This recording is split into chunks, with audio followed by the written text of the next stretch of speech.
লাখ যুৱকক 2 লাখ টকাকৈ সাহায্য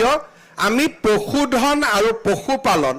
দুগ্ধ উৎপাদন মন্ত্ৰীৰ স্বনিয়োজন যোজনাৰ ৰূপৰেখা প্ৰস্তুত হ'ব য'ত আমি 2 লাখ যুৱকক 2 লাখ টকাকৈ পোনে পোনে সাহায্য আৰু বেংকৰ লগে লগে বেংকৰ লগত তেওঁলোকক সংযোজিত কৰাৰ ব্যৱস্থা হাতত লৈছো এই গোটেই কৰ্ম যজ্ঞত আমি পশুধন আৰু পশুপালন দুগ্ধ উৎপাদন আৰু মীন পালনক আমি আটাইতকৈ গুৰুত্ব দিবৰ বাবে সিদ্ধান্ত গ্ৰহণ